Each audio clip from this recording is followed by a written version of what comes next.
တမွန်းနဲ့ပြီးအမျက်များမယ်ရင်းနှီးမြှုပ်နှံမှုတစ်ခုကိုရှာဖွေနေပါသလား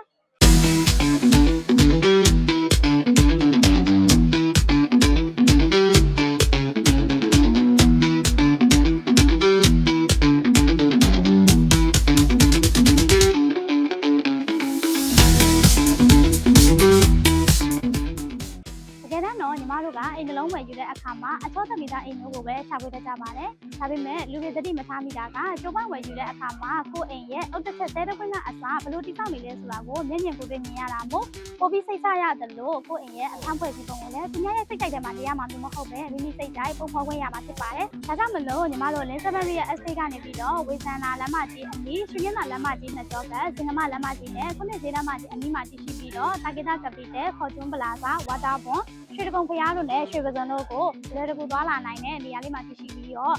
100%ပစ္စည်းနေပြီဖြစ်တဲ့ BCC လျှောက်ထားတဲ့တိုက်ခန်းတစ်လေးနဲ့မိတ်ဆက်ပေးသွားမှာဖြစ်ပါတယ်။ဘာကြောင့်အခုလည်းကဝယ်ယူထားတဲ့နာလဲ။ BCC ချပြီးသွားတဲ့အခါမှာတိုက်ခန်းတွေကအခုဈေးနဲ့ဝယ်လို့မရတော့ပါဘူး။အခုချိန်မှာဝယ်ယူထားတာကစိတ်ငွေကိုအကျိုးရှိရှိရင်းနှီးမြှုပ်နှံမှုဖြစ်တယ်လို့ BCC ချပြီးသွားတဲ့အခါမှာလည်း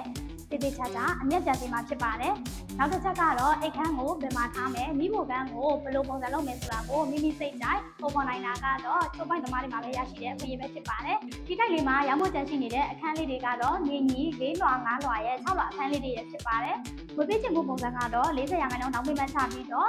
ဗန်လုံးချိတ်ပြီးတော့ဝယ်ယူလို့ရတယ်လို့50%နောက်ပေးမှချပြီးတော့ကျန်ငွေကို4လအထိအတိုးမဲ့ရေးသားစနစ်နဲ့ဝယ်ယူလို့ရမှာဖြစ်ပါတယ်။အိမ်ချမ်းမြေကလော်တိုက်ခိုင်နေတဲ့ပတ်သက်ပြီးတော့လူကြီးမင်းတို့ရဲ့အခက်အခဲတွေနဲ့လိုအပ်ချက်တွေကိုအကောင်းဆုံးဖြေရှင်းပေးဖို့အတွက်ညီမတို့လင်းစပန်ရီရဲ့ estate ကအမြဲတမ်းရှိနေပါတယ်ရှင်။